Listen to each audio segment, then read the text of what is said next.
विराम चिन्ह। बच्चों, विराम का अर्थ है रुकना या विश्राम लेना। हम बातचीत के समय अनेक स्थानों पर रुकते हैं। इसी प्रकार लिखते समय हम विराम चिन्ह का प्रयोग करते हैं। इन चिन्हों के प्रयोग से हमारी कही गई बात का अर्थ अधिक स्पष्ट हो जाता है, यानी कि पढ़ने और सुनने वाले को समझने में सुविधा हो जाती है। अतः वाक्य के बीच बीच में तथा अंत में विराम को प्रकट करने के लिए निर्धारित चिन्हों को विराम चिन्ह कहते हैं। पूर्ण विराम, इसका चिन्ह है ये। पढ़ते समय जिस स्थान पर वाक्य समाप्त होता है वहां पूर्ण विराम का चिन्ह लगाया जाता है। जैसे मुझे भूख लगी है। हमारे शहर में कई मंदिर हैं। मैं स्कूल जा रहा हूं। अल्प विराम, इसका चिन्ह है ये। वाक्य पढ़ते समय जिस स्थान पर थोड़ी देर के लिए रुकना हो वहां अल्प विराम का चिन्ह लगाया जाता है। इसका प्रयोग निम्नलिखित स्थानों पर किया जाता है। वाक्य में आए शब्दों को अलग करने के लिए, जैसे मां ने पनीर, कोफ्ता, आलू, दाल और भिंडी बनाई है।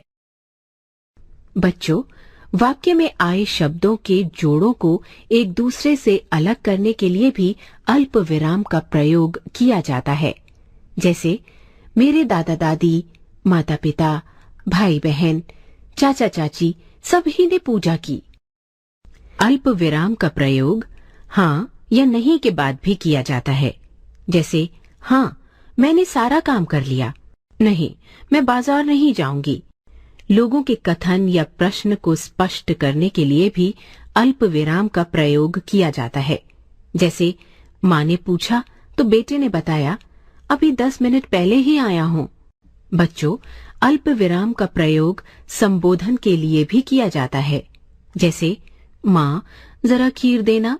राजन, पहले नहा लो। बच्चों, अब मैं आपको अर्ध विराम के बारे में बताऊंगी। अर्ध विराम का चिन्ह है ये। वाक्य पढ़ते समय जिस स्थान पर अल्प विराम से कुछ अधिक और पूर्ण विराम से कुछ कम ठहरना हो वहां अर्ध विराम का चिन्ह लगाया जाता है। या जब हम एक बड़े वाक्य में कई छोटे वाक्यों को जोड़ते हैं तब अर्ध विराम का प्रयोग होता है। जैसे चिड़िया दाना चुनकर लाती, पहले बच्चों को खिलाती, फिर स्वयं खाती। प्रश्नवाचक चिन्ह, इसका चिन्ह है ये।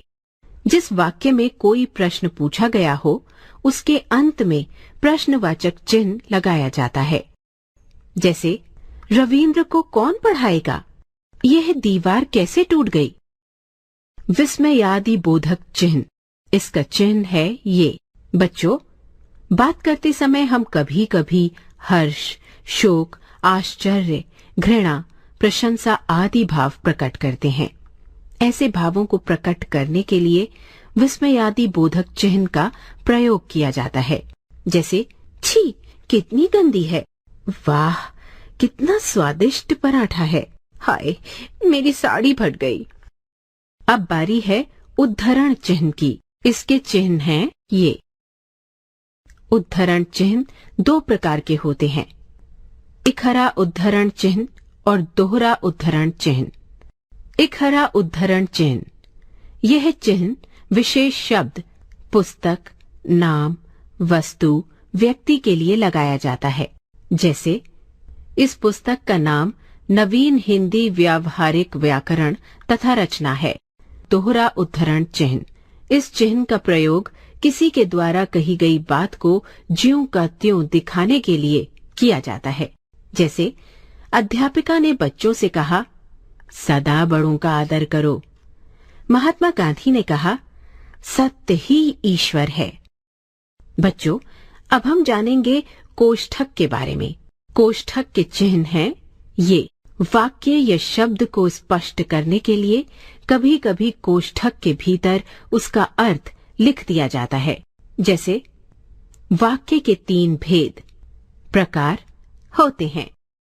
योजक चिन्ह बच्चों, इसका चिन्ह है ये। इस चिन्ह का प्रयोग शब्दों के जोड़ों के बीच शब्दों को दोहराने की स्थिति में तथा सा, से, सी के साथ किया जाता है, जैसे अमीर गरीब, दुख सुख, गुलाबी सी, लिखते लिखते आदि।